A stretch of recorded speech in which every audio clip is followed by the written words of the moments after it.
Welcome to another episode of Justen vs. Justen. I'm Justen with an E. And I'm Justen with an I. This is the only podcast approved by my grandmother.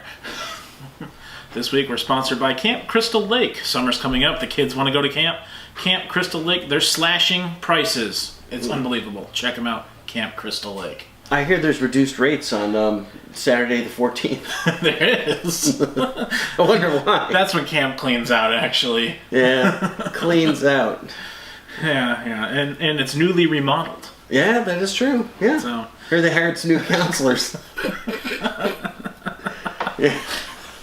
So remember, if you're thinking about sending your kids to camp, send them to Camp Crystal Lake. Tell them Justen sent you.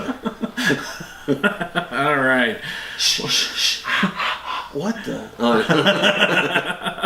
That man's wearing a hockey mask. It's hockey season in summer. That man's he's in the lake with a hockey mask. Yeah, that's... Yeah. You're like, yeah. You got to love that. Jimmy, I'm getting naked. Let me just set my machete down and I'll be right with you. Yeah. Oh, and then there was always the one black counselor, and you just went, I'm sorry. Yeah, but that was in like the 80s when it was like, it wasn't, I don't know, maybe we're looking at this wrong. Maybe it's just like the monsters that are racist. Maybe they are. You know? Like, I don't know, maybe that works out well for like... Jason's a Klansman, is that what you're saying? Oh my god, can you imagine? Right? And like, then they like, in one way they try to like kill him, you know, what if... Oh, wait a second. You're like, whoa, I got an idea. All right. So what if Jason was like the Candyman and he rises up after like a cross burning and all that, you know? Or they like drowned him on like one of those crosses or something like that, and then he comes back and all. Oh man, that'd be crazy. Different take on it. He speaks in German. Yeah, he can speak in German. I'm here at the Camp Crystal Lake. Hey, horror movie, New Line Cinema Studios. Give us a call. We got some ideas. I don't know if I want to be attached to a racist Jason project. We'll call him racist. It was a joke, but okay. Friday the 13th, the return of racist Jason. I feel like that would be a great meme. It's gonna be a white Christmas. Can you imagine that? There's like a scene with Dave Chappelle or like a guy, and he's like, and why are you not attacking him? We're like, what? I kill everyone. We're like, no, you just killed like 6 black guys. He's like, I don't care what color you are, I'm killing. It's like, see, I just killed a white guy. That's a Puerto Rican guy. You can't. They'd be like, Jason's racist. No, I'm not. Stop it, or you'll kill me. Ooh. Oh, horrible. Yeah, that went some places. So yeah, that did. I'm yeah.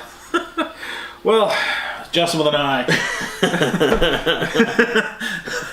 Well, tell me your week in geek there. What have you watched, read, discovered, talked about? I don't care. Lots of stuff. I got a recommendation from you to go check out Half Price Books, to check it out down in wherever you said. And I actually went down there to look through it. He showed me that they had a cool record selection, so I went down there and looked around, picked up some books. I started reading an old story I haven't heard in a while called 0 Hour, which was all done by Dan Jurgens, creator of Booster Gold. And it's all about like a time crisis in the DC universe in like the early 90s. I think honestly I have that. And I read it as a kid. It's got Superman on the cover, right? Superman's on one of the covers, yeah. Yep, the bad guy is named Extant, or Extant or something like that, and he starts out as Hawk, which is like Hawk and Dove, and he becomes this guy named Monarch, and he becomes someone else. It's like really convoluted, but it has a surprise ending. So, and the surprise ending is pretty huge and sends shockwaves through the entire DCU in the early 90s.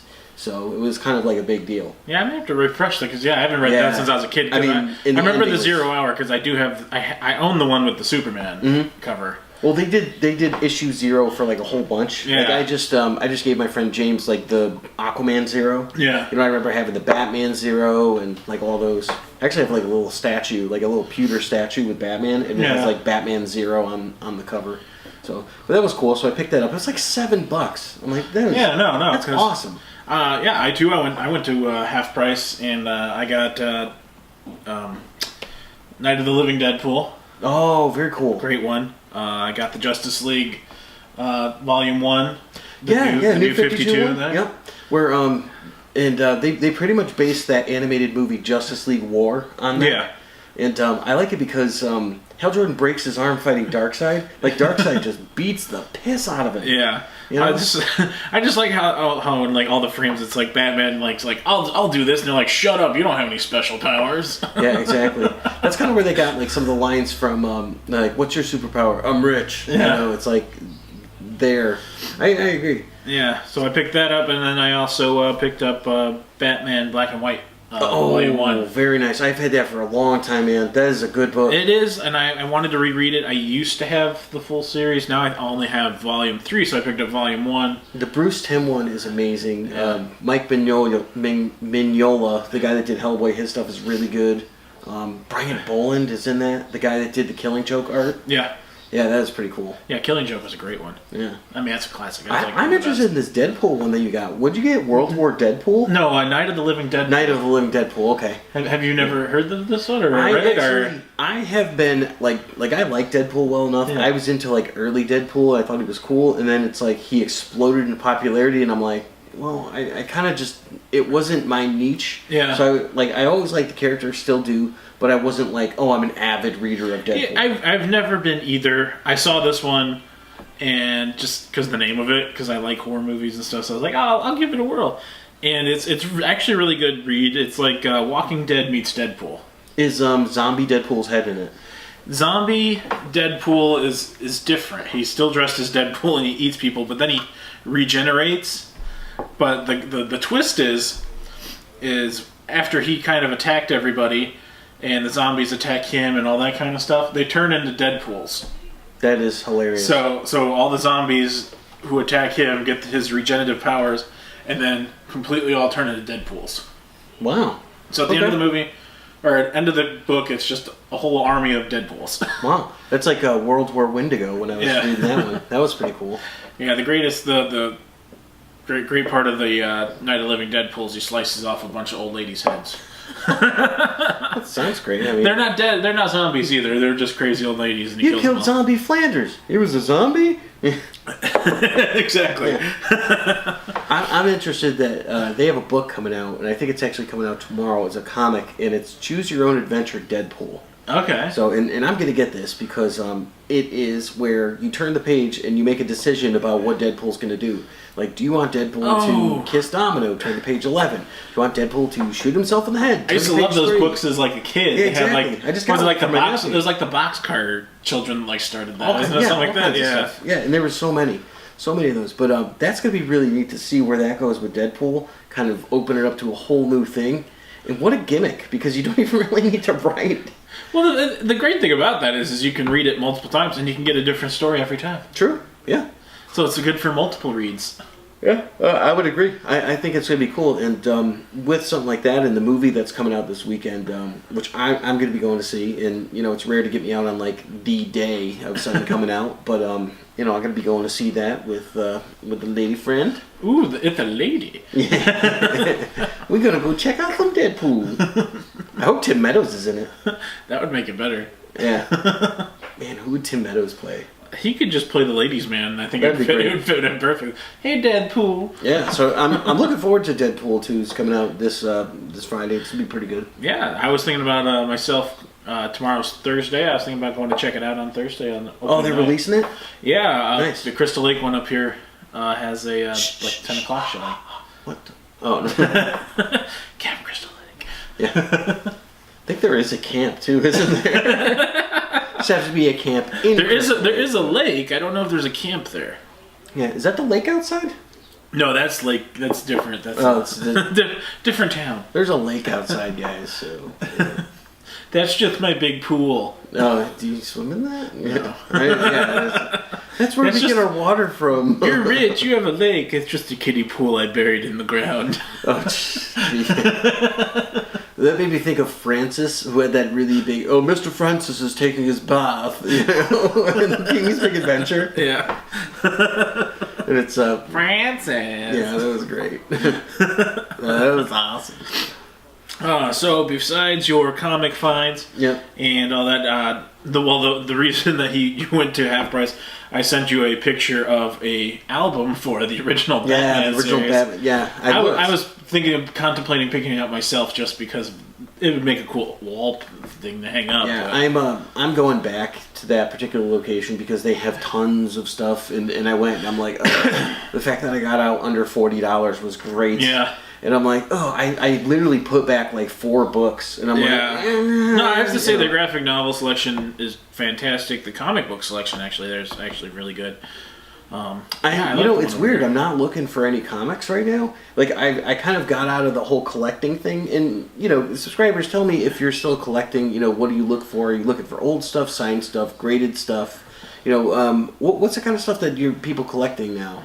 Because I'm not, like, I get it, I read it, and honestly, I give a lot away. Yeah. Me, I've gotten away from, like, individual issues.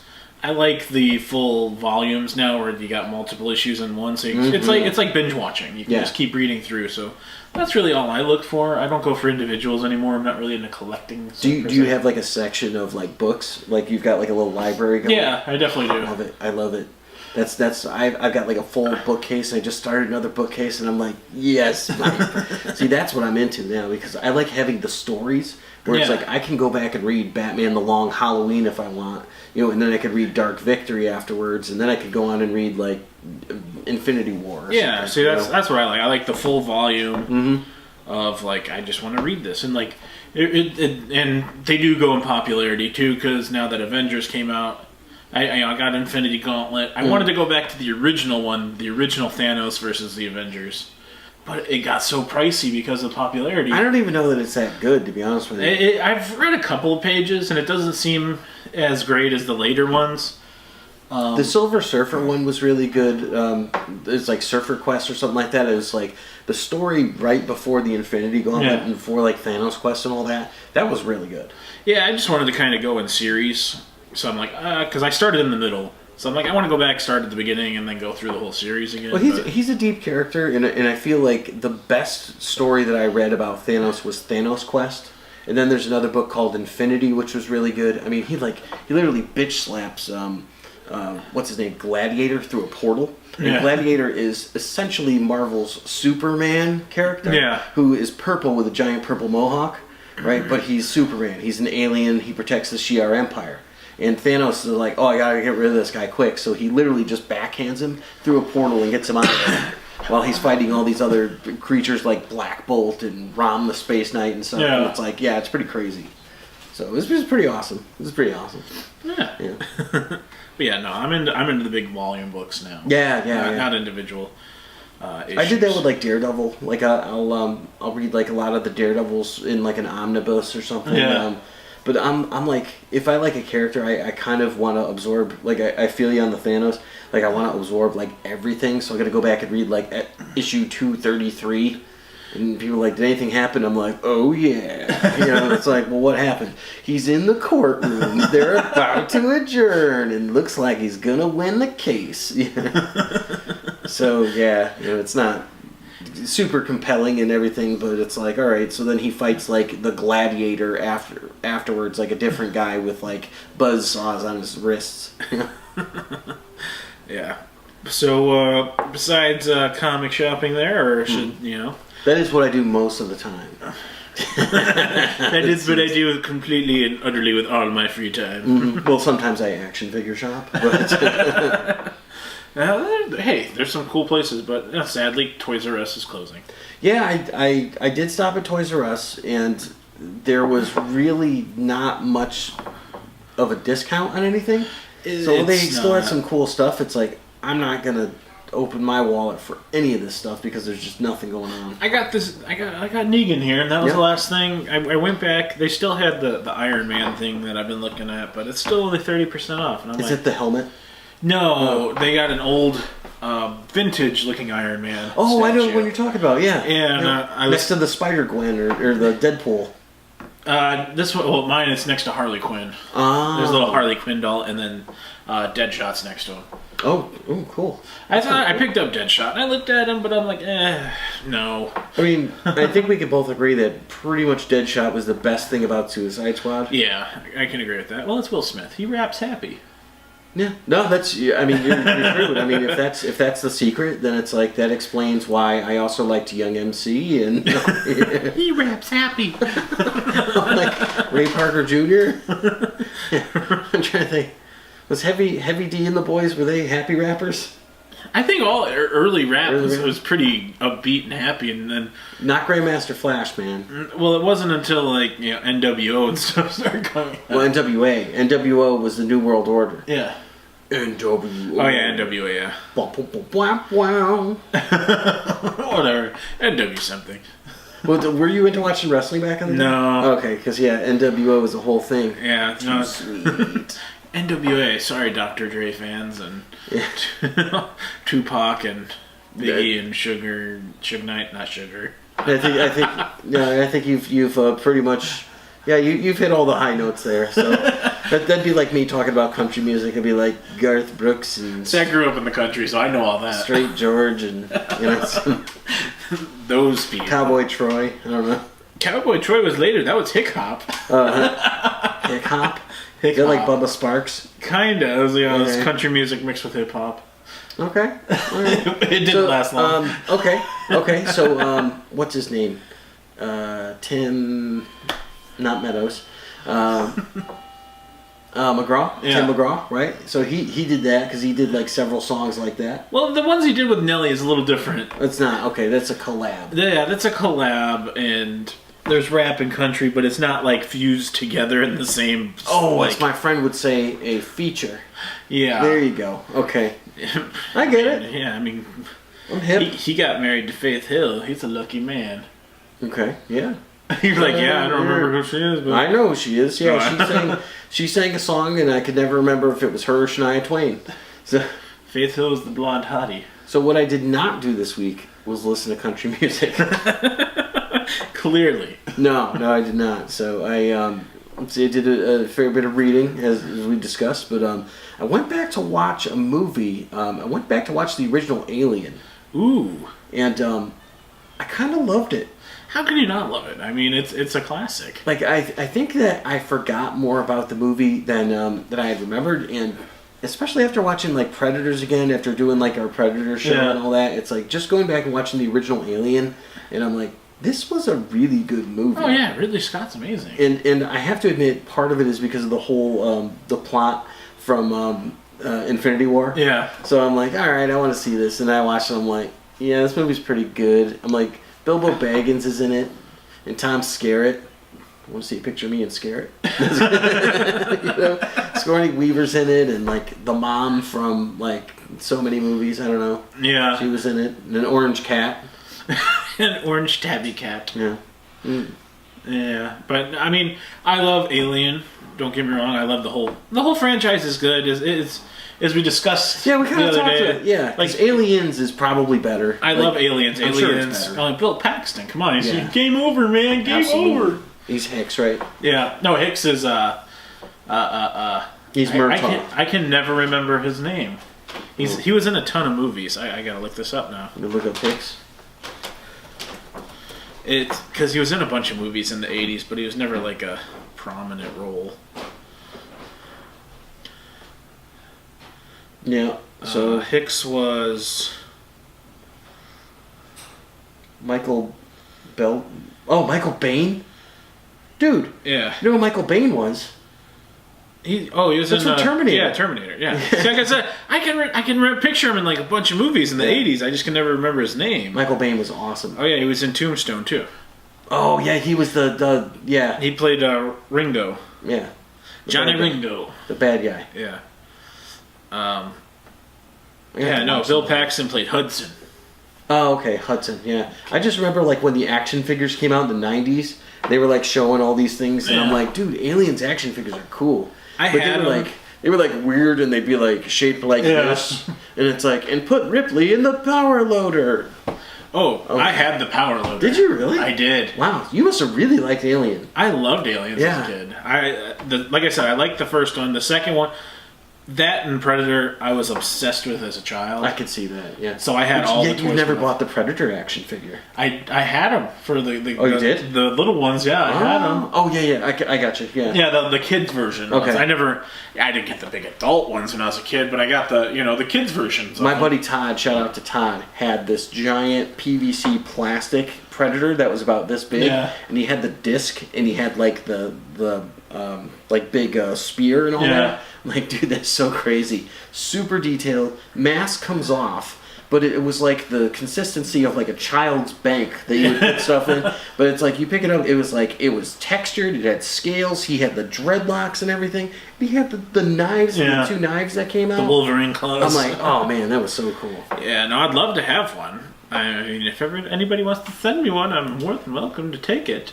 Maybe we should go back to that place, the plastic, or was it what's the name of that place? Wax Packs? Yeah. Maybe check it there, see if they have it there. Yeah, I still have yet to make it there. I still want to go check it out. The place is awesome. They have like just literally a wall full of Marvel action figures. Yeah. So it's like if you wanted to get like an old Marvel Legends figure, they pretty much have it. They have a box of Build-A-Fig stuff. They had like the Hellboy one I got, Star Trek. While I was there, I cannot even believe this. Someone bought a Jonathan Brandis from Sequest DSV. And I was like just sitting there, I'm like, oh, look at that, Jonathan Brandis. And then someone comes up and they're like, oh my God, I have to buy this for my sister. I'm like, are you serious? When does that ever happen? Yeah. And they're like, man, this place. You're like, someone just bought a Jonathan Brandis action figure. This is the weirdest shit. Someone's a loser. I don't know, because it's like now someone has that, and you think about what a conversation piece that's going to be in their house. Well, the sad part is the weird stuff like that's always worth the most, too, because nobody wanted it. Well, I mean, I know it was more than $15. I think it was like $30 they paid. That's what I'm saying. It's one of those things, like, even like the pop vinyls, it's always the ones that are worth the most, are the ones that really nobody ever wanted. So you can't find them because they just threw them out or burned them or did whatever with them. Yeah, I mean, it'll be like some gold variant of like, I don't know, something. It was like, that sucks. Yeah, it's always the one that you're like, I don't really want that, but... You're like, well, I have 6 blue Power Rangers, but... it's like, oh, poor David Yost. Oh, the Power Rangers. Yeah. But Alien is a really good movie, man. I enjoyed it. I bought the first one. I bought the second one. I didn't buy the third one. Yeah, so the third one, problems. Big problems. There was so many problems with the scripts and the studios and this and that. The movie just... Yeah, the ending was probably the only really good part of that. Yep.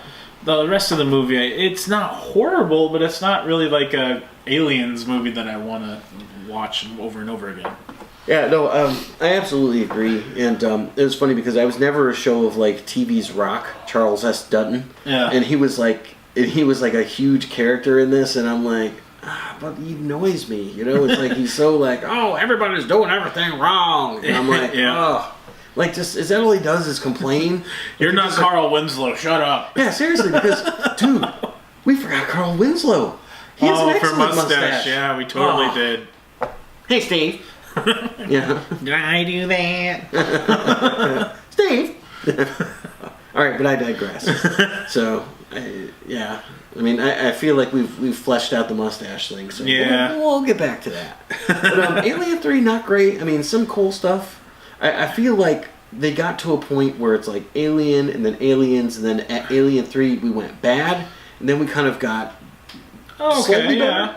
Because then after that was what? Alien Resurrection? Yeah. Which I liked. I didn't hate it. That's the one with Winona Ryder and everything. And the I didn't hate it, and the twists and all that. And it has your Hellboy guy in there, doesn't it? Dean Stockwell's in it. Yep, Perlman's in it. Yeah. I think it's Dean Stockwell. I don't know. Thought it was. I just remember Perlman. Yep. That's all I can remember. Yeah, because he was. But is that the one that had like the Rastafarian guy with like the guns that popped out? I think so. Yeah, that was so cool. Are you excited for the new one to come out? The new Predators new Predators. You know what? No. Like, in all honesty, no. I watched the trailer, and I was like, "What is this confusing garbage?" I had some hope. The last ones have really been letdowns, like the Predator versus Aliens and Predators and all that. They're kind of letdowns. It's a Saturday morning rain out movie. Yeah. You know, you can watch it if there's nothing else on TV, you don't have anywhere to go, you don't want to go anywhere, and it's like, all right, I'm just going to sit here and watch it. I'm like, oh, the guy from Trainspotting. You know? But yeah, I watched this trailer, and I was just like, this is a pile of garbage. Yeah, seriously. It literally, I'm like, this doesn't even look like it has anything to do with Predator. Yeah, I sent it to you because I wanted to get your take on it because I thought it was just awful. It was a hot dumpster fire. Mm-hmm. Like, they literally probably went, oh, we filmed like 30% of the movie. Let's make a trailer now. So, and it's funny, too, because I really liked Predators, which was that new one with, Brody and all that. Which we did a whole podcast episode on it, so I won't go into it. But, I mean, I enjoyed that. I thought that was cool, and it's like if they were maybe going to continue that with, like, some new people, I think that'd be cool. I didn't hate the Adrian Brody one. I didn't like Aliens versus Predators. I thought that was just a big pile of garbage. That was the one where they're in like Antarctica and they've stuck. Yeah, it was like 86 minutes. Yeah, it was super. Yeah. In terms of that though, I don't think I minded it. Like, it was okay to watch. Like, I was not going in with high expectations. Yeah. I'm like, I want to see a good fight scene. And that was kind of it. Predators, we both agree it's all right. Yeah. Aliens versus Predators, I don't know how you feel. I think it was a garbage heap. Yeah, I don't know if it's that bad. I mean, I could still look at stuff and say it's pretty cool, and like they had good effects and some things. So plot, if you don't give it a movie, it becomes very Doom in the movie. Well, it's kind of like it's just fun to watch. I think the first act, the second act, I didn't have as much of an issue as the third one, where the Predator and the chick are riding that thing out of the ice tunnel, and I'm like, if this was a real Predator, he would have just killed the shit out of her and went up himself. No, because he respected her. Yeah. I mean, and think about it too. He wasn't there to hunt her. He was there to hunt aliens. Yeah, but still, I mean, he didn't respect Arnold. Different Predator, different times. That was the 80s, bro. So he was high. He was high on cocaine. He was bleeding green and snorting stuff. I'm here to kill people. That's what Arnold sounds like. I'm going to go kill him now. He had seen an advanced copy of Commando, so yeah, that's where he got his mesh shirt from, right? That mesh shirt. He came from the future. He had seen a racer. He's like, that guy's awesome. He killed the guy from Bohemian Rhapsody. Come on, Bennett, use the knife. I mean, come on. You're telling me you didn't watch Commando and think, I'm just a poor boy. See, that was the funny thing in our whole podcast about mustaches that we did not go into. Yeah, that was a bad one. But Freddie Mercury, excellent mustache. I mean, they needed to put Freddie Mercury in that role, so whatever guy that was. Yeah. Come on, Bennett, use the knife. Stick it in me. I've watched Commando too many times. I think it's funny because, like, out of all the Arnold movies I've ever seen, I think there's a couple villains that really stand out. Like, my thought of his greatest villain that he's ever faced out of everybody is Crisp, right? The guy. Oh, that's Last Action Hero, right? No. The one from Kindergarten. Oh, yeah. Literally, the most equal bad guy that he's ever had was in Kindergarten Cop. And I think about it, I'm like, this guy is a badass, man. And I see him like he was in Something About Mary, and I'm like, it's Crisp. Who's your daddy and what does he do? Our mom says our dad's a sex machine. Boys have a penis. Girls have a vagina. Very good to know. Thank you. Well, I mean, come on. Thank you, Aaron from Full House in Pet Cemetery. I can't think. I have a headache. Maybe it's a tumor. It's not a tumor. Oh, Arnold. Well, I guess what I'm trying to say is I watched Alien this week. To sum that up, I watched Alien. Great movie, though. Great movie. If you haven't watched Alien, go watch it, please. Yeah, I mean, even just to get the reference in Infinity War, and that's why I wanted to kind of brush up on that, to be like, if Peter Parker got really excited about this, it's because he's a nerd, and it's like, you probably should too. It's a really good movie. It is a really good movie. Ridley Scott movie. It's not, I don't feel like the new Alien stuff is that good. Like, Alien Covenant, I did not care for. I didn't mind Covenant. The one before Covenant, I didn't care for. That was not even like an alien movie. It's just like... Prometheus. Yeah, Prometheus. Like, I didn't really care for Prometheus. It was slow. I don't hate it. It's just... Covenant. Covenant was not my jam. Well, I think the problem with Prometheus is they were trying to be like secretive. Like, we made an Aliens movie and we're not telling anybody. Well, it's my hope that when Venom comes out, we realize that movie Life... that had like all those people in it, and like the spaceship that came down and all that. Spoiler if you haven't seen Life yet, it's my hope that that's tied to the Venom movie. Yeah. It's the same studio, I believe it's Sony Studios, and I'm like, they should, because that was freaking cool. Yeah, we'll see. Yeah, no, I mean, you never know. You never know. Yeah. All right. So, what was your Week in Geek like? Well, my Week in Geek, I read Night of the Living Dead Pool, as we talked about. Nice. I went and saw 2 new movies at the theater. Saw Overboard.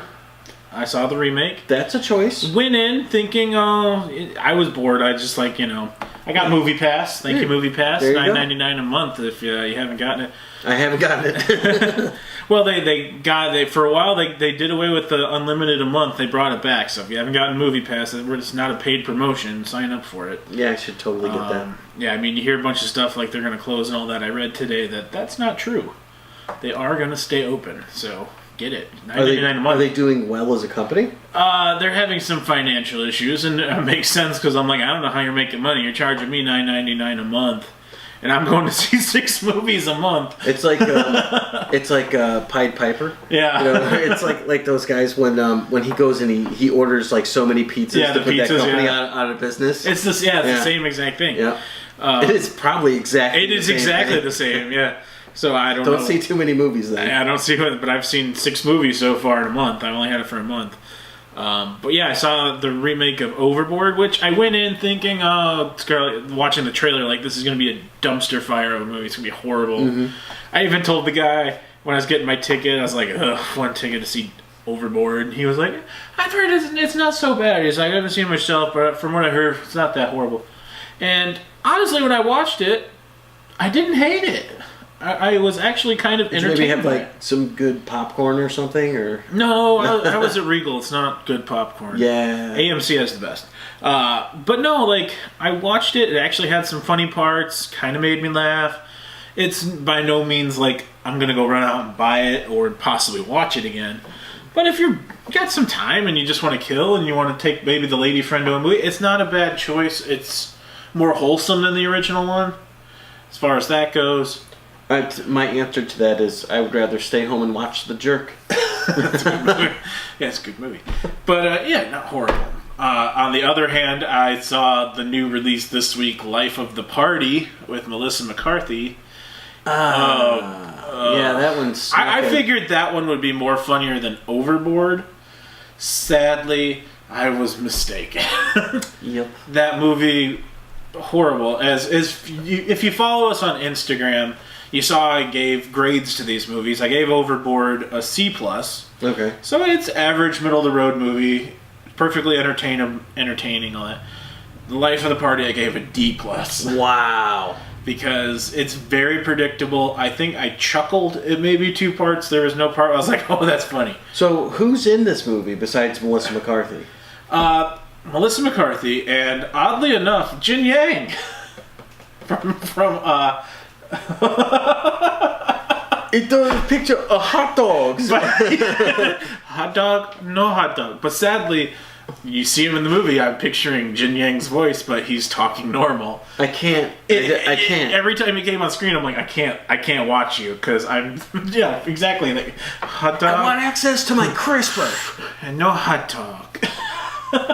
So I hear that Ehrlich is off of Silicon Valley now. Oh, he's been gone since last season, yeah. He's off the show now because they left him in an opium den in China. Yeah, they did. the guy who plays Erlich Bachman has also been said he's not going to be back for any of the Deadpool movies now either. Because of allegations against him of him just being a shitty person, I guess. Oh, really? Wow. Sorry, I had to take a drink, but yeah, they said if there is another Deadpool movie, he will not be back. Just because they're saying he's shitty? Well, I guess, between allegations of, abuse and just, I guess he's difficult to work with and that sort of thing, that he will not be back for any more Deadpool movies. Wow. What's his name? TJ Miller. Miller, yeah. Wow, and he does, like, everything. Well, did everything. I don't think he's going to be getting much lately. The big thing with, like, Deadpool... Ready Player One. Yeah, and after he's done all these big things, he got drunk and called in a bomb threat at a train station. Yeah. Okay. Yeah, so... his stand-up was atrocious. Like, did you watch his stand-up? I've never watched his stand-up. Yeah, he was literally sitting on the stage. No, standing on the stage, sweating his ass off, and then pouring water on himself. And he's like, "I'm here to tell you jokes in a funny voice you may recognize from cartoons." And I'm like, "Oh, yeah." Yeah, TJ Miller, I honestly, outside of Erlich Bachman, I don't care for him. I think that we may discover that Erlich Bachman is his true self. Yeah, like, I like Erlich. He fits into Erlich Bachman perfect. Like, he is a funny, like, cult of personality sort of character. Like, Erlich Bachman is hilarious. Yeah, like, when he plays any other character like besides Kramer, Erlich Bachman, I don't like him. Oh, wait, he's Kramer. He is Kramer. Yeah, so he just fell into that whole thing where it's like, here's the funny kind of eclectic character from the show that can't get their shit together in real life. Yeah. Yeah. But the sad part is the guy who played Kramer at least got a whole career out of it. He was dumb in the Silicon Valley during its height. Yeah, I guess that's not true. But and plus, it's like he gets tons of work for his voice and all that. And it's not like he went on a racist rant yet. Yet. So. Well, I mean, he left to go do the Emoji Movie, which was, oh god, a pile of steaming dung. Yeah. And then he did Ready Player One, which, honestly, him in that role, when I heard his voice, I was kind of like, can we get someone else? Yeah, so you're kind of done with him. I've never really, like I said, outside of Erlich Bachman, I don't really care for him. I absolutely loved him in certain things. Like, he was really good in How to Train Your Dragon, which is small role and all that. So, but another one that I really liked him in was She's Out of Your League. I watched it once. I don't remember that. It's a guilty pleasure movie. I know. It's what's his name? Jay Baruchel. Jay Baruchel, yeah. Yep. And if you haven't checked out, we've reviewed Goon, which is another one of his movies. That's right. And Goon 2. And Goon 2. Check it out. Lots of mustaches in that movie. That was like our second video ever. Yeah. The memories. Yeah. Yeah. Memories. Hey, you know what's a great movie? What? Goon. Goon was we should do a video on Goon. Follow Goon here. Shameless plug. Yeah. Oh, I did a shameless plug today. I was watching another podcast, and they allow you to like put stuff on the bottom, and like talking to like be like, oh yeah, so Justen says check out the Justen versus Justen podcast. I'm like, okay, I'll check that out, guy. Something like that. I'm like. Well, I mean, they were talking about like what do you do and share it and stuff like that. So I'm like, all right, well, let me throw it out there. And I even put in parentheses, shameless plug.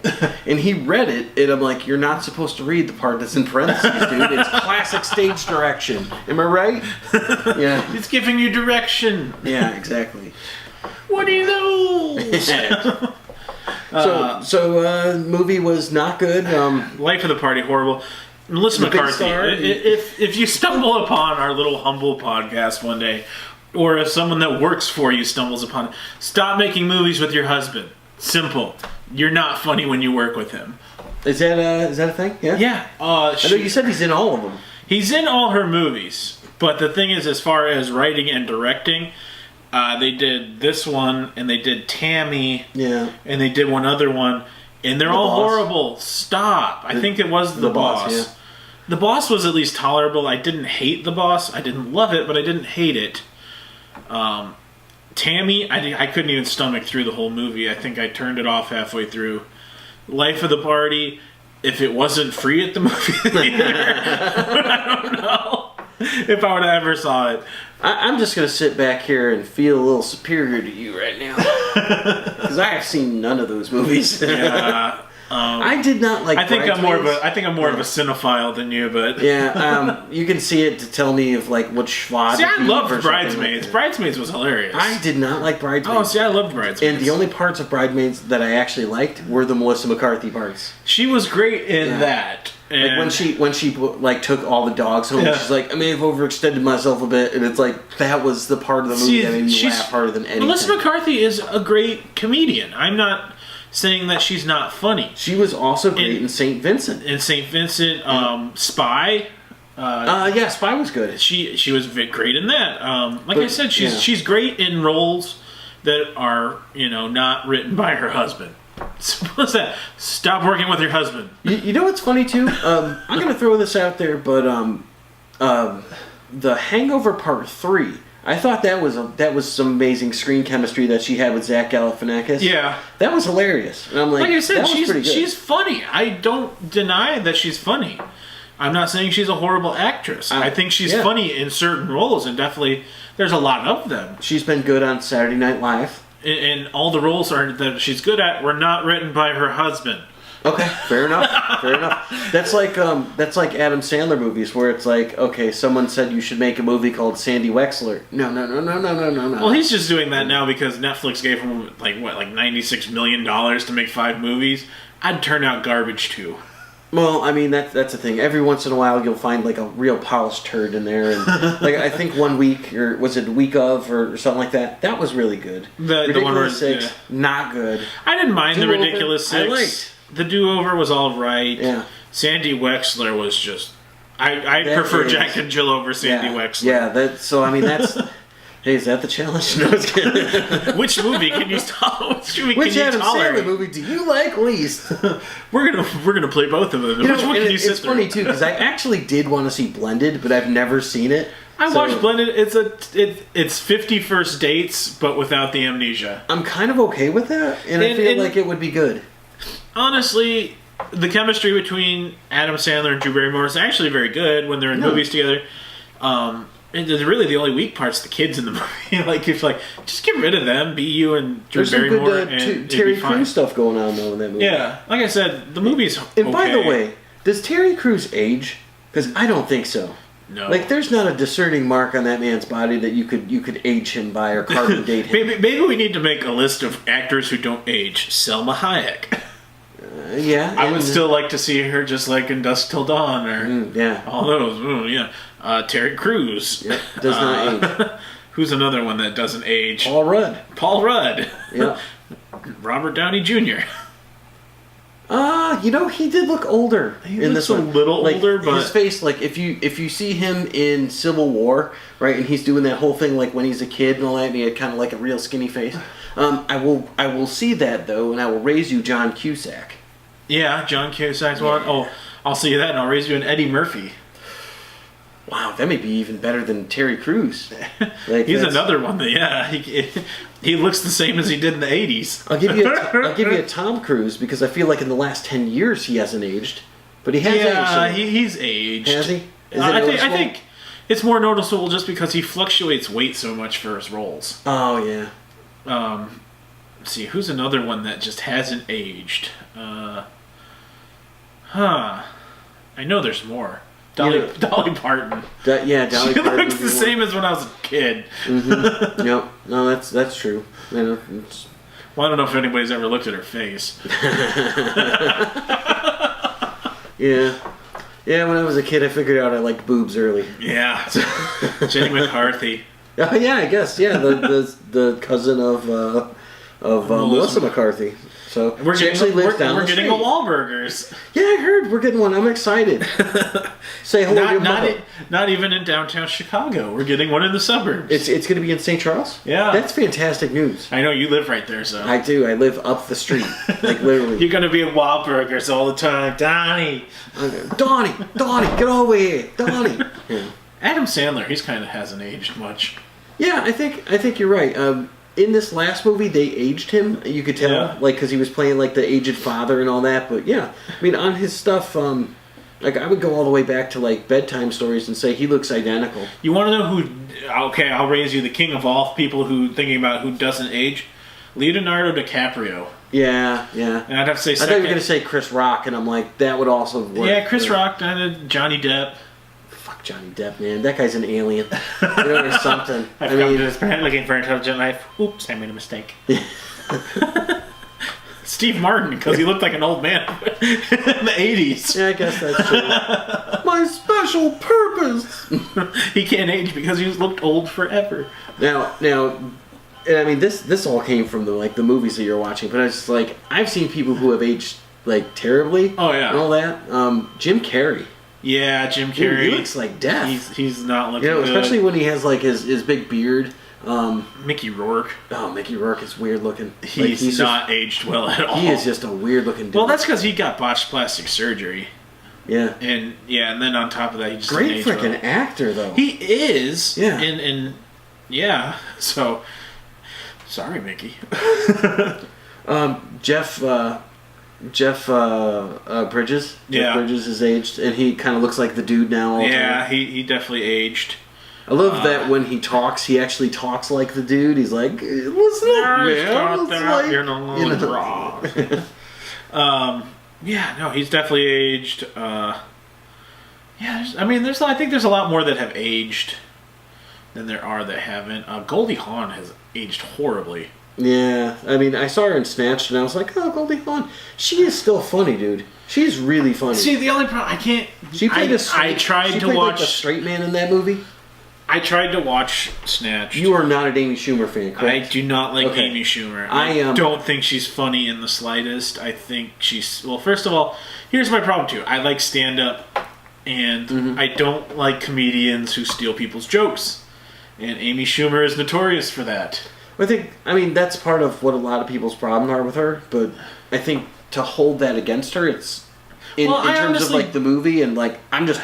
looking objectively at this movie to like have a good time. I thought Snatch was funny. See, I better than that was Trainwreck. That was funny. See, I tried to watch Trainwreck and I didn't care for it either. I think it's just her. I don't John Cena part.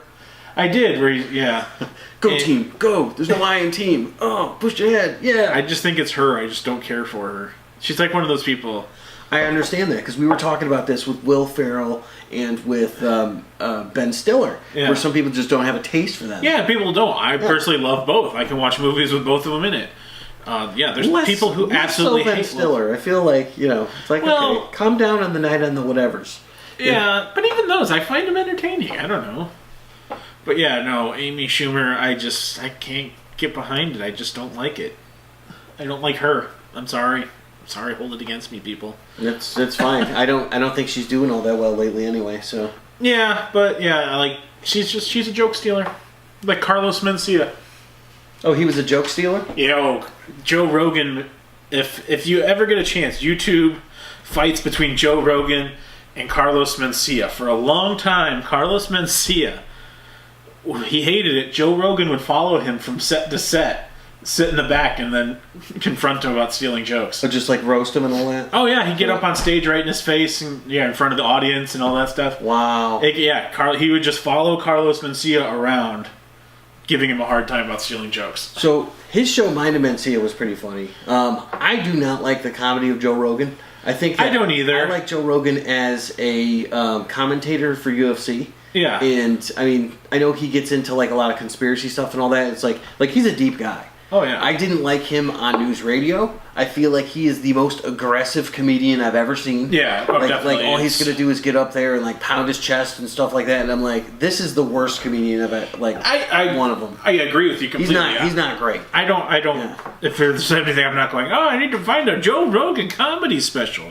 No. That's probably why there isn't many. He has a great podcast. Yeah. I've heard he's got a good podcast. And I've listened to it a few times. It's entertaining, but... he's not one I'm searching out and looking for stuff. No, and I think that a lot of people's dislike for him maybe comes from the Man Show was so great, and then he took over. Oh God, with Doug, him and Doug. Yeah, him and Doug just ruined it, and you're like, I hate this show now. That was just one of those things, and it's like it ended because Jimmy Kimmel got a call up. Yeah, and I mean it was like right after like Fox had died, and the Tiki Taki and all that, and it's like. that was magic. They could not recreate the magic. They couldn't, and that was the problem. And I think that was a lot of things. A lot of people had hope, like, oh, it's still continuing, and then you got him and that Doug guy, and you're like, this is just garbage. If they had kept Carolla. Yeah, that's what I was just gonna say. Like, if it was Adam Carolla and maybe Joe Rogan, could it have lasted? I don't know. Adam Carolla was definitely half of the show. So who would you have gotten instead of Jimmy Kimmel? Because Kimmel's funny, but he's not for everyone either. He's not, and I don't watch his nighttime show or anything like that. I'm as far as like night. You strike me as a Fallon guy. No, I'm not a Fallon guy either. I'm a Coco fan.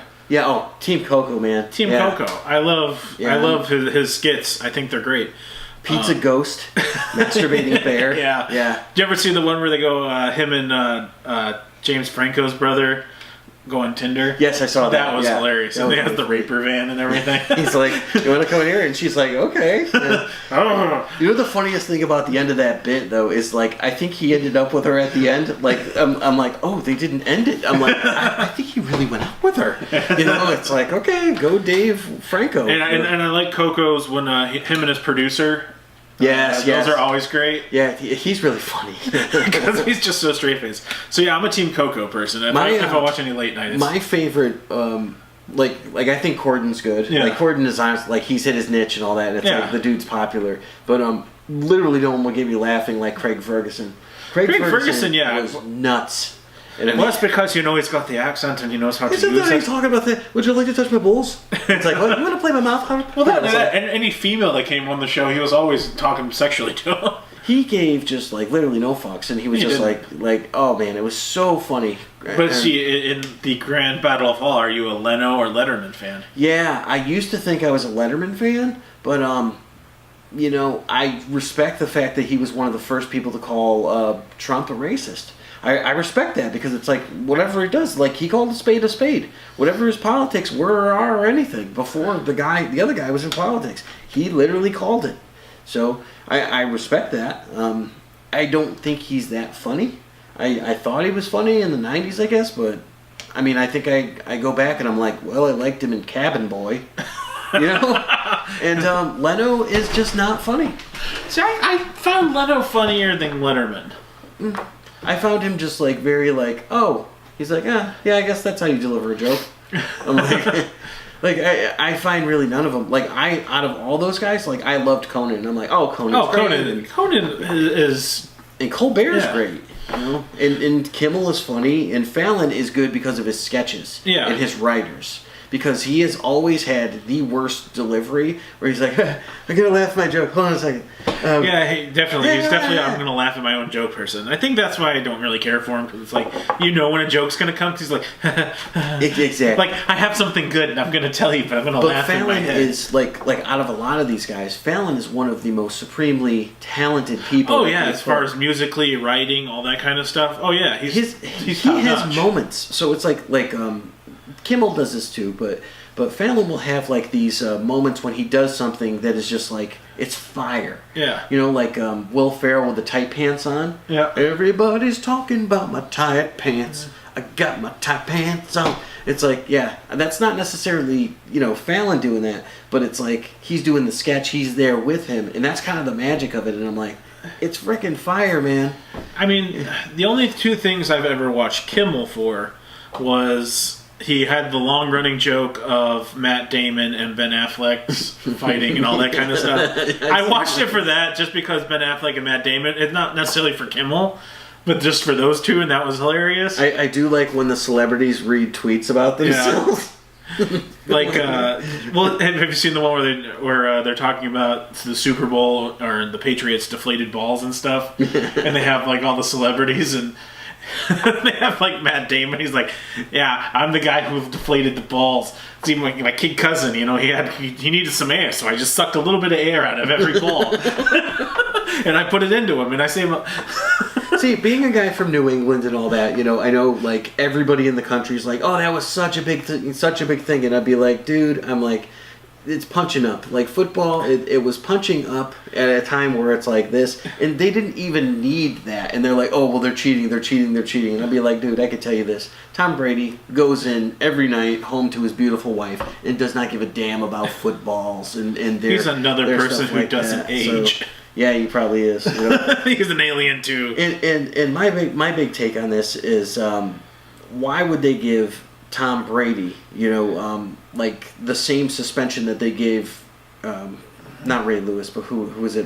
Ray, whatever, Ray Rice, the guy that like punched his girlfriend out, knocked her out unconscious on video, and then dragged her. Ray Rice never played it down to football again after that. Yeah, well, true, but they had a 4-game suspension, so it's like the same thing. Yeah. So it's like you're kind of sending the wrong message here, hey, Goodell. Brady was playing with balls. You got me there. So, but yeah, I watched it for the Matt Damon, Jimmy Kimmel, Matt Damon, Ben Affleck stuff. And then the other thing is just like the Halloween candy. What do they do? You ever saw that with the kids? And I ate your Halloween candy. Oh yeah. That I've seen. So the stuff I watch Kimmel for is not necessarily Kimmel. It's what other people are doing on Kimmel. Yeah. No, I agree. So I think as far as like you said, Jimmy Fallon, he's good at writing music, all that kind of stuff. Him, Team Coco there. I think they have the best all-around show. Well, I think he's the one who is geared more towards our demographic. Especially seeing as how like he writes a cartoon show, and I mean he was a writer on The Simpsons, so it's like chances are jokes that he wrote we've been laughing about for years. Well, I think the thing about him too is Night Live writer too. Yeah, I think the thing that about him though that makes him is he makes fun of himself more than anybody. Mm-hmm. Yeah, so that's true. So I think he has their great things like the Clueless Gamer, and he's good friends with Tom Hanks. Yeah, Tom. Well, he's friends with a lot of people. Tom. No. Are we recording or not? It is now. Oh, it did that thing. Okay. Yeah, I mean, I get the mark. Yeah, I think I liked him in the recent Jumanji. Yeah. And you ever see the one with him and Will Ferrell when he's getting him ready for jail? I started watching and I didn't finish it. Oh, that was hilarious. Maybe that's the thing because I watched the Kevin Hart comedy special and I'm like, I just don't get it, man. He had. I've seen one of his comedy specials. It was kind of funny, and then I saw one that I was like, I have no clue what the hell you're talking about. Yeah. No, I felt it was very like disconnected. Yeah. I don't even know, man. Like with Kevin, was he a Def Jam guy? Was he on Def Jam? No, I don't think he was. Not even. I think that was. I know that he like worked for years and years and years to get where he was, and I totally respect that about him. And I think like the best memory that I have of Kevin Hart is like, oh, he was really funny in Scary Movie 3. Yeah. And I'm like, that's it. That's all I got. Well, all this talk of Kevin Hart makes me want to bring up our new segment, Book Club. Book Club. Book Club. Did we read a book about a comedian? No, we did not. Well, kind of. No. Okay. And Scooby Doo. Well, what did we read? Well, to introduce our new segment, we're going to read graphic novels. We're also going to let you know ahead of time, so if you guys want to follow along, we're talking possibly trying to get an interactive discussion. So we're going to have a little book club that you guys can join. Mm-hmm. Follow along what we're reading. Join in on a conversation. We'll get a live feed going, and everybody can chime in, tell us what you think of the book. And if you're in other book clubs, you can still be in our book club. It's okay. We're not, choosy. We're not exclusive. And really, we're not going to read like full-on 1,000-page novels. We're far too busy for that. And we're going to pick stuff that we like. Yeah, definitely. So it may not be something that's commercially, like wonderful or anything like that. But I mean, I know you like. And there's things that we may pick that you're going to say, I don't know if I'm going to like that, but you may actually end up really liking it. And that totally happened. And it totally happened with a book that he said we're going to read this week and talk about. He told me what it was, and I wasn't like, oh, this is going to be horrible, but it was like. Yep. I'm not a huge fan of it, but I'll read it. I'll give it a whirl.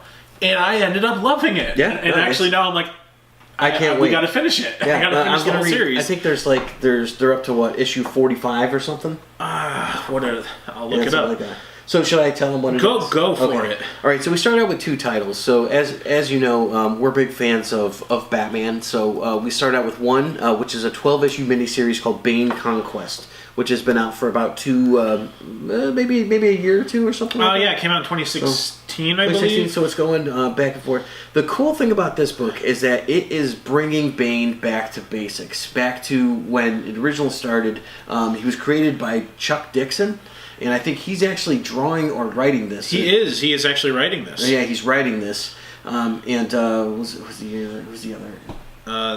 Howard Porter. And I mean... Oh, no, that's for Scooby. Oh, yeah. That's for our other book. Oops. And the other book that we're reading is called Scooby Apocalypse, which is what happens if the Scooby-Doo characters got re-envisioned for today. And, they're all kind of different looking, and they have different personalities, but still kind of the core group. And what if there was like a zombie plague that they had to traverse the world through? Yeah, that's written by J.M. DeMatteis. Yep. And that's the artist is Howard Porter for this one. And in honor of that, I'm wearing my Blue Beetle t-shirt, right? Because Booster Gold and Blue Beetle, who I have on display, were written by J.M. DeMatteis and Keith Geffen, who have written the Scooby-Doo. And a lot of that witty banter and just like silly sort of back and forth camaraderie shows up in this book. So... to touch back on Bane Conquest, written by Chuck Dixon, artist Graham Nolan. Who they both wrote the original Bane, the first appearance of Bane. Which you have. Which I have both of them. And the covers were amazing. Those are great. And I one day want to get them really nicely framed and put up. I'd love to get them signed and then frame them, but if I can never do that, just to frame them. We'll have to check out the Wizard Worldcon. I will. I'll have to see, or maybe I'll have to just hunt these guys down and be like, can you sign it for me, Mulporridge, sir? But I demand $5. Both of these guys teamed up to write the original Bane, so I was excited when he said this one. First of all, I love Bane. I had to ease him in with a little Bane, and then get to the Scooby. And honestly, I think out of the two books, I liked Bane, but I kind of almost like Scooby more. I completely geeked out in the second issue of Bane Conquest, and I can't I was like standing and jumping and all that. It was like yee! I was like all giddy. But Scooby Apocalypse, I kind of had a little in because I bought the first issue a while back and I read it and I'm like, this is so good. So I've been meaning to drag someone else into it. So yeah, you looped me. So you looped me on a boat. You got me in a boat. Like Looper? I guess. Yeah. you tied me up and looped me. We're gonna see that. Yeah. Well, anyway, back the hot tub time machine there. Bruce is in that. So Bane Conquest. It's a little different take on Bane actually. Bane's almost kind of a good guy in a weird way. Yeah. So Bane is in control of his city, and he's got his crew with him. And I mean, he's a crime boss. He's not really in control. Yeah, he's not like a good guy per se, but he watches over Gotham. Mm-hmm.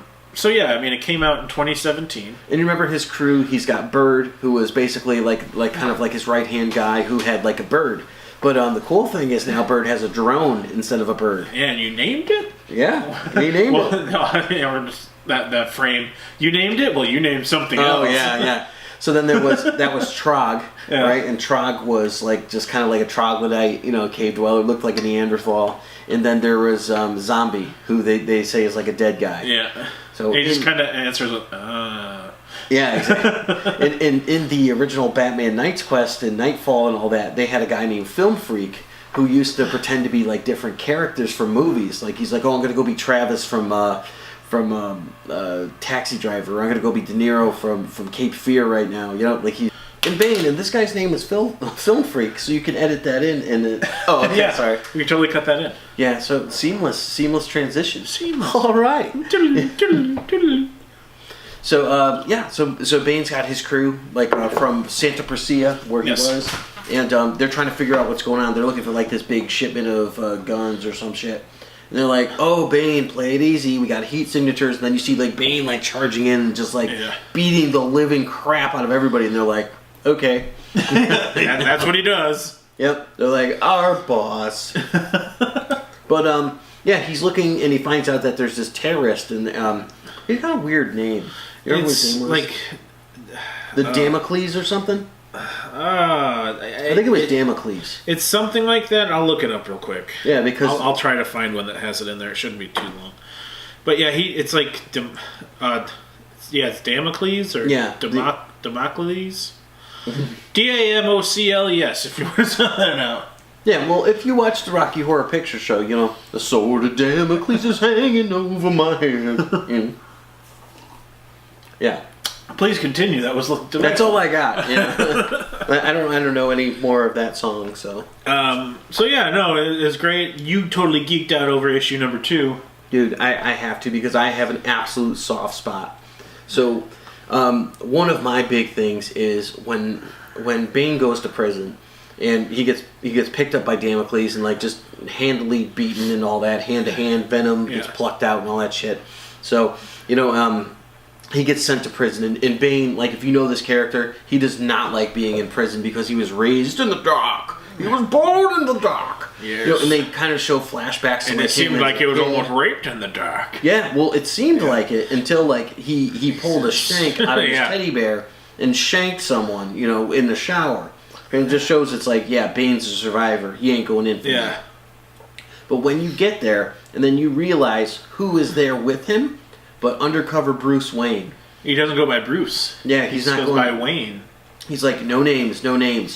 And they're going back and forth, and they're talking, and there's 2 other people in this cell, and the other people are going, what are they saying? I can't follow them. They keep switching languages every 2 minutes, He's like, I think that was Portuguese, and I think the last one was Latin. I'm like, oh, what a cerebral character Bane is. He's like such a genius, too. Yeah. And he never gets credited for that. He's super smart. He is, and in this episode they actually put in a lot more Spanish because it's always been like, me Bane. He's definitely progressed educational wise as the comics have gone on. And I just love it because there was for a while, like before the New 52 happened and all that, there was some speculation that Bane might actually be Batman's brother. Yes. And I mean that was like a whole thing. And when they were working together, they were friggin' awesome. Like that was a crew where it's like if you have Batman with Bane, like they're gonna just take on the world. It was amazing. Yes. Yeah. So I was excited. In episode 2, you get that. You do, yeah, and it was great. It was fun to watch. They go Shawshank in it's very in Shawshank issue 2. Yeah. I mean, he rips a toilet off the wall and he starts smashing through like where the food is coming in, and they are just not prepared for him. I don't know about you, but I started reading it in a Morgan Freeman voice because and then they started climbing through the toilets. I read it like this. No one holds Bane. See, I couldn't read it like that because we talked about how we read comics and you read them in voices and things like that.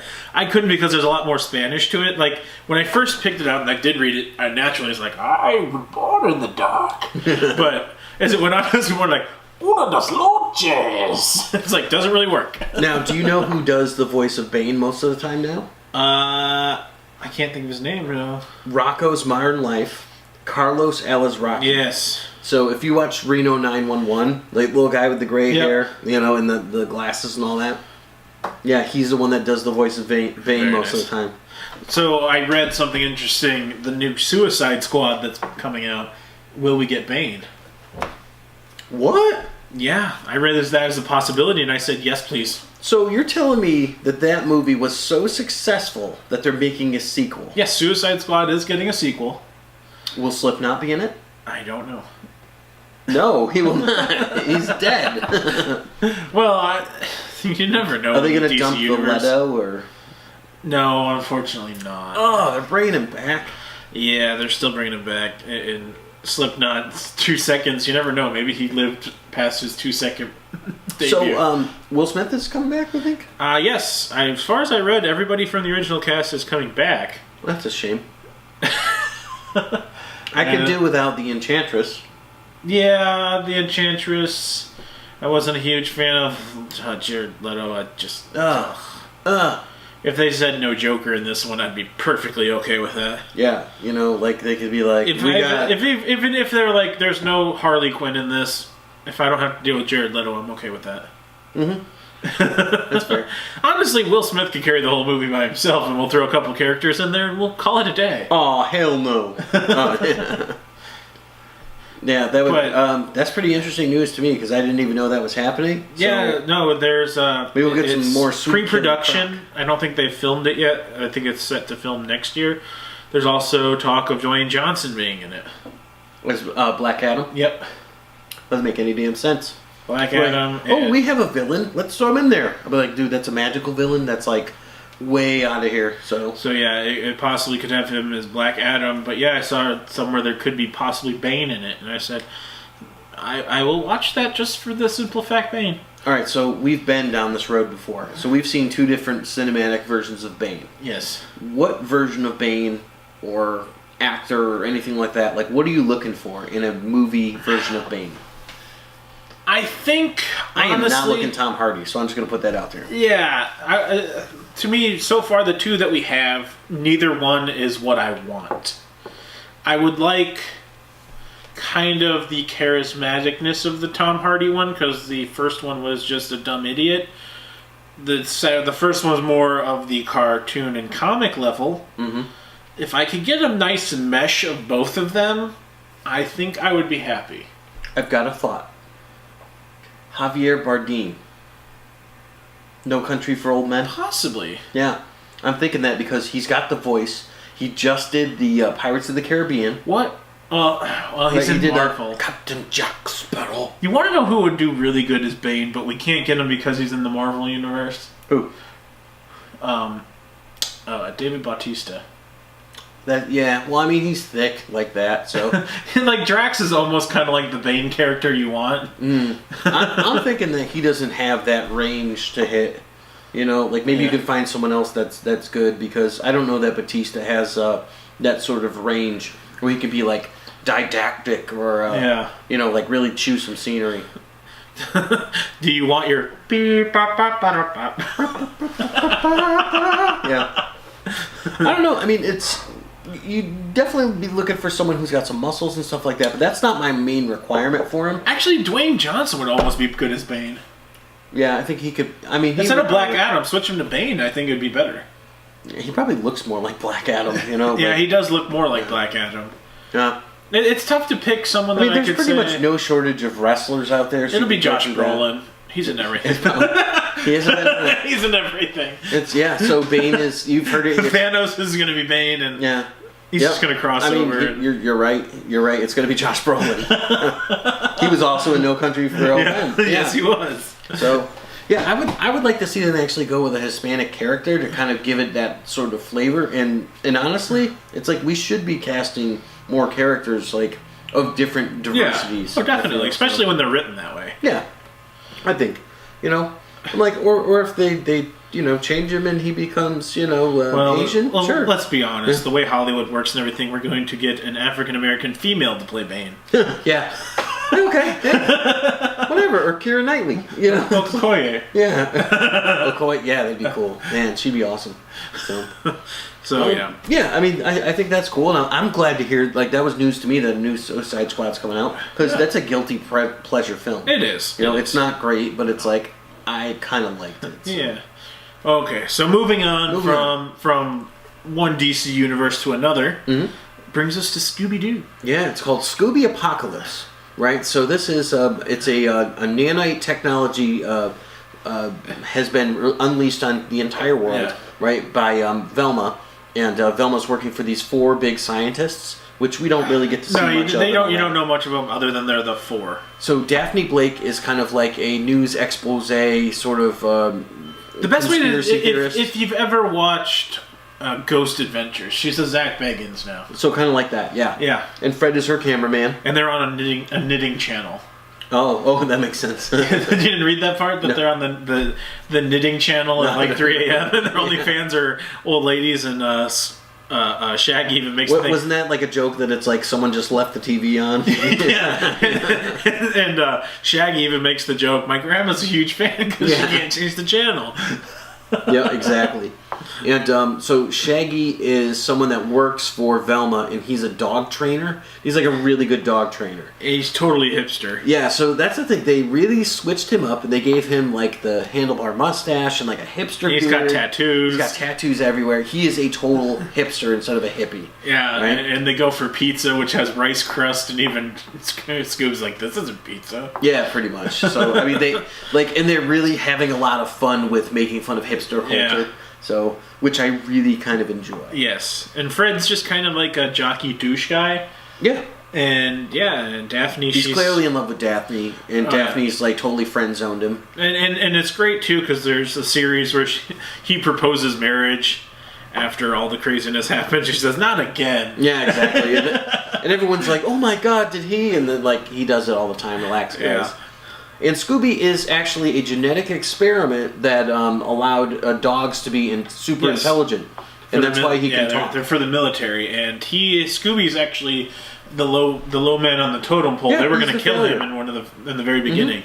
But I mean, he had a great rapport with Shaggy or Norville. Yeah, Norville. Yeah. And it starts out with pretty much Burning Man. Yeah. You know, where their lab is right underneath where Burning Man happens to be. Go figure. And they're walking around, and Scooby's allowed to walk around with Shaggy because at Burning Man, you're not going to suspect something's going on. Yeah, because Scooby has these special goggles on in this comic, and they emits emojis and helps him talk. And yep. And I mean, he can talk, and it's pretty fun. So, I mean, it's kind of interesting take on him because I'm trying to read it in my head. I'm hearing the movie voices, but I'm like, the movie voices don't match these characters. Exactly. It's so funny too because it's like I'm hearing Freddie Prinze Jr. Yeah. And like I guess the Daphne that I'm hearing is the cartoon Daphne. Yeah, I totally hear more cartoon Fred and cartoon Daphne. I do love. But Matthew Lillard, Frank Welker. Yeah. Matthew Lillard is Shaggy in my head, so. Yeah. But I'm picturing hipster Shaggy, and it's like it's hard. Scooby is just Scooby. Yeah, there's only every time you read it. Don something. Yeah. I think that doesn't. But I mean, the writing is hilarious. Like the plot as it's moving around, it's going places, and it's going from like here to here to here, kind of like very Walking Dead or more of like Dawn of the Dead type stuff. Yeah, you get from like point A to point B, and then from point A to point B, like video game. Yeah, and because there's these nanites that Daphne helped create, and they're supposedly to save the world. Oh, Velma, right? Velma, yeah. And and Daphne's supposed to be a reporter getting the scoop on something that Velma's going to show her. Yeah. And they end up in this room that's actually a safe room, so they don't get infected by the nanites. Mm-hmm. So it's all like very convenient, but it makes sense. And then things move very organically. And I mean, they have weapons in this. Yeah. Like they're shooting monsters. Daphne has an AR-15 blasting the hell out of these monsters. Yeah. And she is... I mean, they're all clearly affected by this. Where it's like, Fred doesn't want her to fly. Daphne is freaking out because it's like she's killing monsters and like, they used to be people. Yeah. And, like, Shaggy's like, I was a Buddhist. I was a Buddhist for like 6 months, but still, I'm a Buddhist. I believe in this. And, Velma's having a hard time because, like, all the people she knew have just turned into, like, these monsters. And Scooby's, like, actually a protective animal who's, like, helping them. Yeah, he's biting them and all that stuff. It's pretty deep, I gotta say. It is a pretty good read. It's got depth to it. But let's get to my favorite part, the new Mystery Machine. Mm-hmm. It is not a van anymore. Yeah, it's basically the vehicle from Stripes. Yeah, it's a big military like crossover of a tank and thing. It's badass, and Shaggy uses it to just run over these creatures. Yeah. I mean, they're like when we get into it, it's like they're all full of like blood and gore and all that, and they're like, "We got to get out and clean out the car." They're like, "You do it." Yeah, you're more than welcome to do it. Yeah, so I read the first 3 issues of both of these. Got it through, and I know you've done the same. I did the first 3. I'm enjoying the ride. I know they're up to issue 10 on Bane Conquest. And that's been going on for a little while. This one is up to, what, 25? We're up to 25. Okay. It's been going since 2016. Bane's only been going through since 2017, so... I mean, tell us what you think. Tell us about your Week in Geek. Maybe there's something interesting that you did that we'd want to know about. Yeah. Because frankly, I do want to know. And I'm nosy. I think for book club for next week, we will continue probably with the same 2 until the series is over. And it's sort of good book club. Maybe 2 issues, 3 issues as a clip. It's like a good way to go through so we don't spend... But we'll move on to other stuff. And I'm fully open to taking suggestions. Someone had suggested Doom Patrol to me, so I'm going to try to give that a shot. I've never been a huge fan of it, so I am going to give it a shot, though. So, shout out to a couple Facebook people out there are telling me to, check out Doom Patrol. So I'm going to give that a shot again. Well, see, I was looking because we were talking, what should we do? So I think after we're done reading this series, because we got to finish it from start to beginning. That's a book club. Mm-hmm. Just getting through the whole thing up until we can. I think the next one I have to go with is Army of Darkness.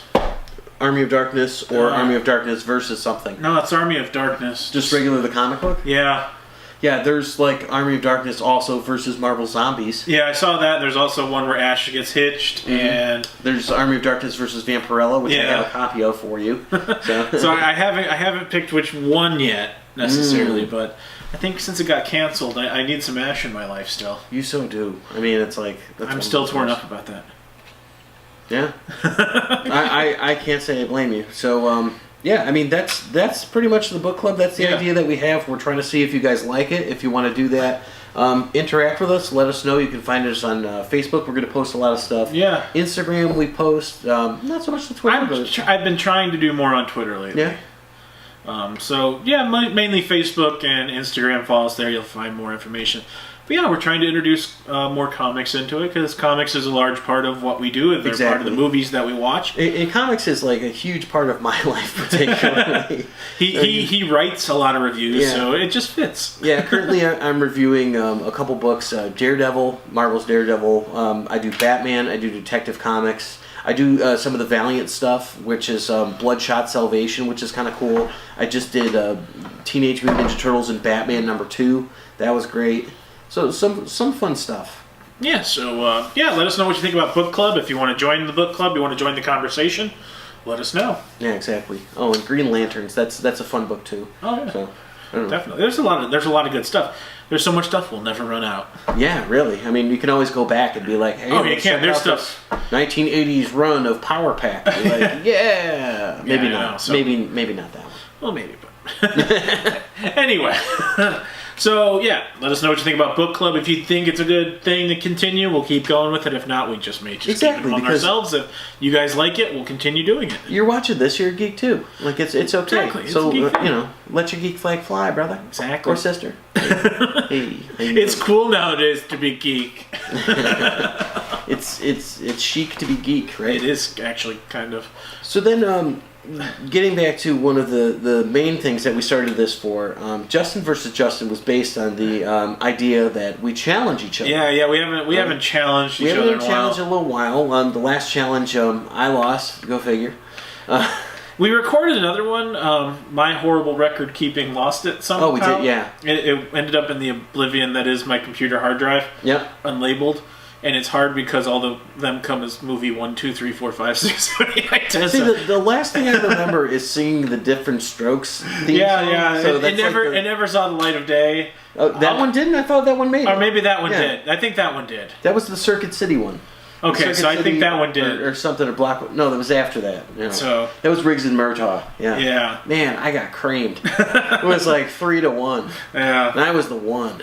Well, hopefully now our audience keeps growing because we did the challenges in the beginning stages in the birth of our show, and we keep growing every week, thankfully. Thank you to everybody who likes and subscribes us, listens to us, all that kind of stuff. We thank you. Mm-hmm. And we're getting a lot more interaction with you guys, so thank you for interacting with us. Shout out to our watcher in Turkey.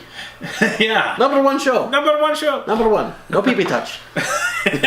One pee-pee touch. One pee-pee touch. So, yeah, we thank you. We love interacting with you guys. We love hearing what you got to say. We like making you guys laugh. We like entertaining you guys. So, keep talking away. And frankly, we're not bad to look at. Mainly me. We don't tell him how ugly. I don't know. I've gotten a lot lately. Like, you guys kind of look similar. I'm like, we do, sadly. Is that a thing? It is. Like we have. You could be brothers, not with the same name, you dumbass. We're born from the same parents, and they gave us the same name, just with different letters. We split from the same seed. So they just yelled, "Hey I, hey E." You should see O and U. Why are we German? Our family has all the vowels. All of them, including Y. But sadly, none of our children could spell. They're dyslexics. So all adopted, because someone said, "Can you buy a vowel?" I was watching the TV show, and they said, "Can you buy a vowel?" And I said, "Hey, I sold my older brother A, just Anne, as a slave. To East Germany." Son, we have a sister, Justine, who has the I and the E. It's a spoiled bitch. That bitch. Sadly, yes, we do kind of look alike. That's the crazy part. Even I have to edit, so I stare at our faces a lot, and it's like, we do have like the same hair, the same kind of orange tinge. Yeah, it's beard, like, yeah. Glasses. Like, yes, somehow in a different universe, in a comic universe, we'd be brothers. I guess, or we would have, like, powers that activate when we touch rings or something. Well, I'm not touching penis tips. No. We said one time, and then we would just forget. Powers activate. Hip thrust. But realistically, it would be bellies first.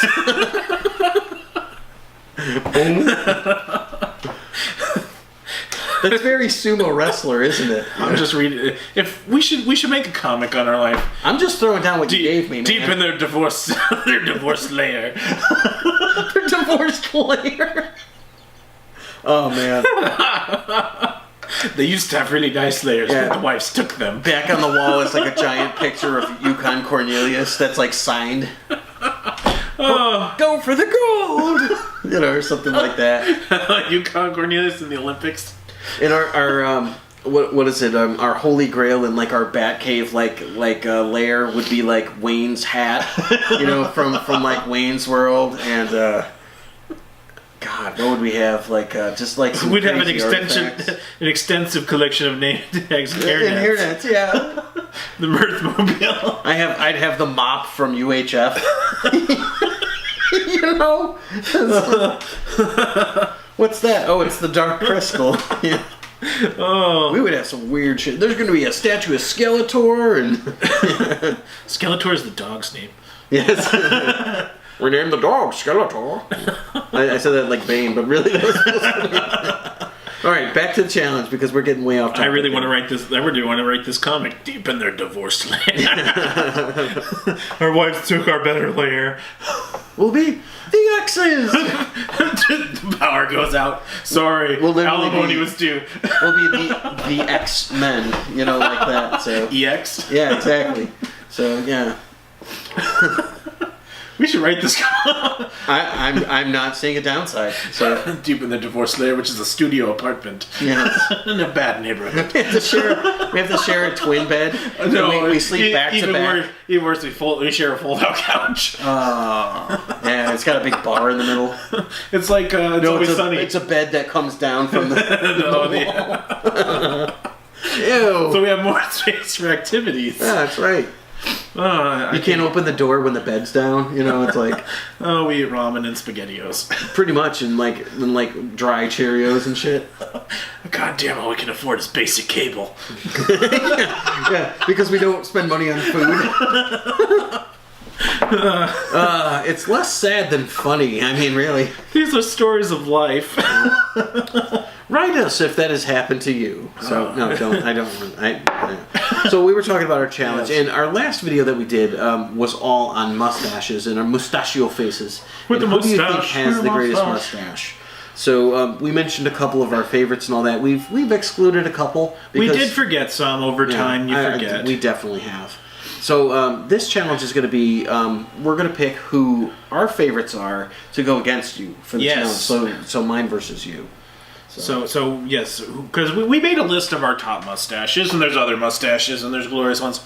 So we're going to see which one of you agrees with us on who has the better mustache. But Tom Selleck and Burt Reynolds are off the table because I feel Tom Selleck wins hands down no matter who you choose. I mean, yeah, Tom Selleck is kind of like the patron saint of mustaches. Yes. So yeah, and even though like he's not had it in a while, like Trebek and all that, it's like they're still like they're such powerful mustache people. Well, I feel if you pick Sam Elliott, that's another iconic one that could win. Yeah, and I'm not. But I'm not going to pick Sam Elliott. And he's a bit more obscure too, so it's So I've decided on mine already. All right, I've got mine. So okay, ladies first. I am going to go with a favorite from childhood that I recall who had this, and it is Uncle Traveling Matt from Fraggle Rock.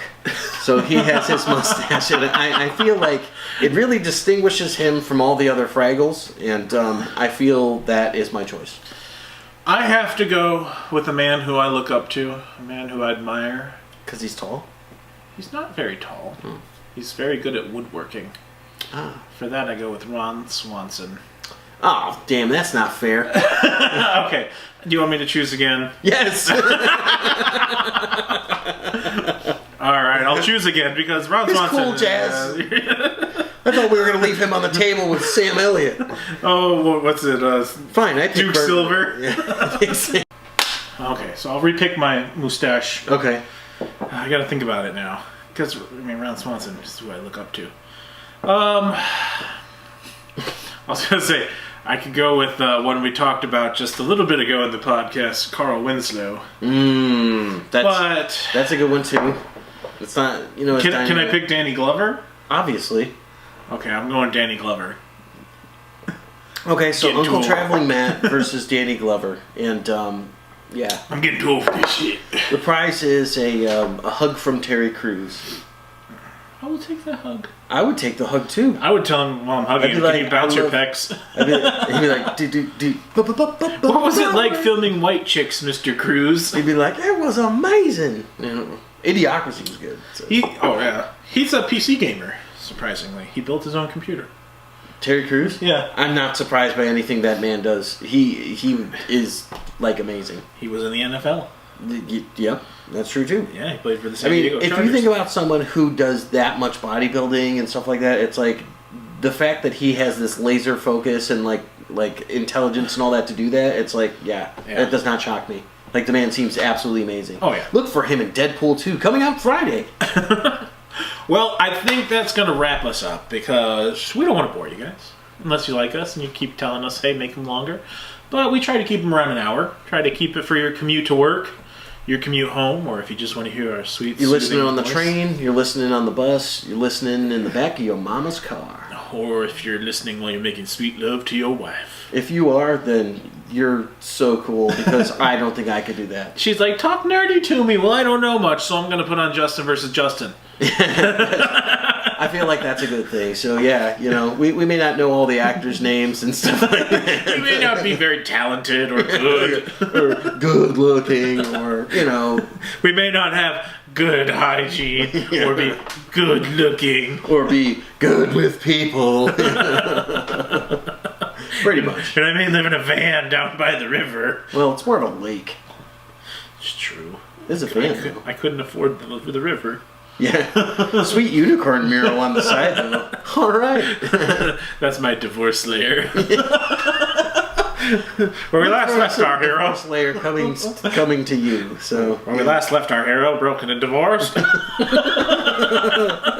I shall not give you the dog back. You wretched villain, those are mine! Oh, the stories that shall flow. That would make a great comic. All of it would. I'm just thinking that our window of people that will read it is probably not as big as you think. It's not, but it would probably be entertaining. It'll be entertaining. It would be entertaining, yeah. Have your ex-wife as the evil villain. We just have to change names.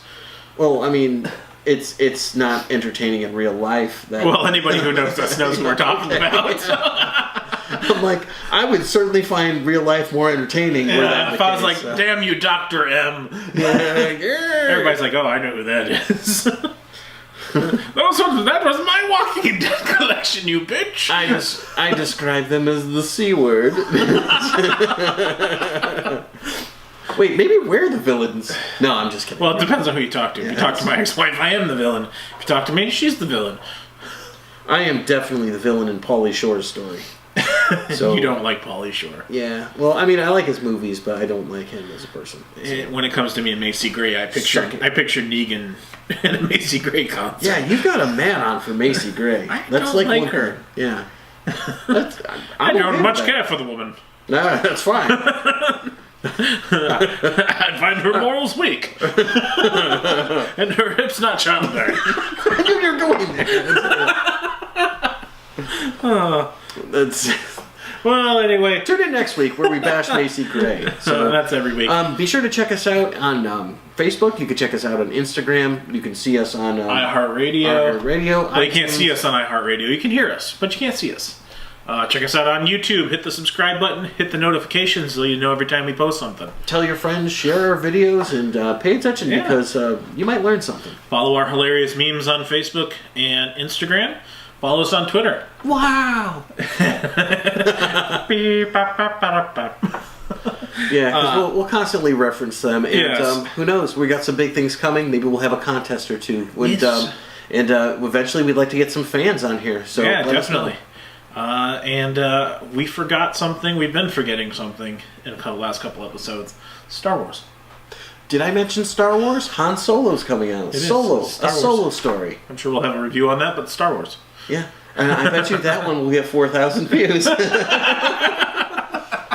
Oh, I'm Justin with an E. And I'm Justin with an I. Thanks for tuning in, and we'll catch you next week, everybody.